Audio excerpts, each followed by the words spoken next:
তোমাৰ ওচৰলৈ আহিছোঁ প্ৰতিনিধিসকল আছে তাৰপিছতে মই তেখেতসকলৰ ওচৰলৈ যাম কি ধৰণৰ জনপ্ৰতিনিধি বিচাৰোঁ সমস্যাসমূহ সমাধানৰ ক্ষেত্ৰত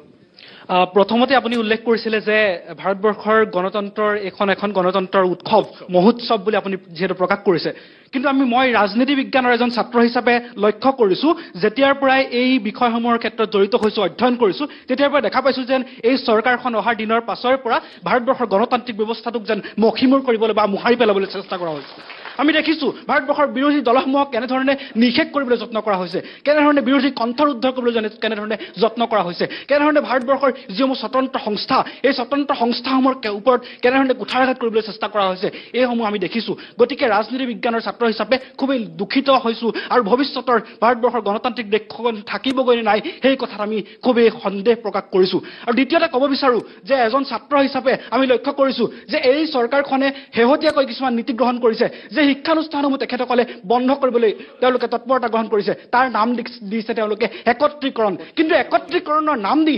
এমালগেমেশ্যনৰ নাম দি তেওঁলোকে বিদ্যালয়সমূহক তেওঁলোকে একত্ৰীকৰণ কৰি তেওঁলোকে দৰিদ্ৰ পৰিয়ালৰ ছাত্ৰ ছাত্ৰীসকলক আন এখন স্কুল যিখন স্কুল তেওঁলোকৰ ঘৰৰ পৰা বহু বাটকুৰি বাই দূৰত থাকিব সেই ছাত্ৰ ছাত্ৰীসকলক তেওঁলোকে শিক্ষাৰ পৰা বঞ্চিত নকৰিবনে তাৰ পৰিৱৰ্তে আমি দেখিবলৈ পাইছোঁ অসমৰ মুখ্যমন্ত্ৰীগৰাকীৰ পত্নীয়ে বিলাসী স্কুল খুলিছে সেই স্কুলত আমাৰ সাধাৰণ শ্ৰেণীৰ ছাত্ৰ ছাত্ৰীসকলৰ মোৰ দৰে পৰিয়ালৰ ছাত্ৰ ছাত্ৰীসকলৰ পঢ়িবলৈ সামৰ্থ্য নাই তাৰ পৰিৱৰ্তে আমি দেখিবলৈ পাইছোঁ শিক্ষা আৰু স্বাস্থ্য অসমৰ স্বাস্থ্য খণ্ডৰ বৰ্তমান সময়ত এক ভয়ানক অৱস্থা বৰ্তমান সময়ত তেখেতসকলে ক'ব প্ৰতিনিধিসকলে ক'ব যে উন্নয়নৰ নামত তেখেতসকলে কিন্তু তেওঁলোকে তেওঁলোকে চিকিৎসা মহাবিদ্যালয়ৰ নামত বিল্ডিংহে নিৰ্মাণ কৰিছে কিন্তু যোৰহাট চিকিৎসা মহাবিদ্যালয়ৰ যিটো বৰ্তমানৰ অৱস্থা বৰ্তমানৰ সাংসদগৰাকীকে চিকিৎসা কৰিবলৈ যোৰহাট চিকিৎসা মহাবিদ্যালয়ৰ সমৰ্থতা নাই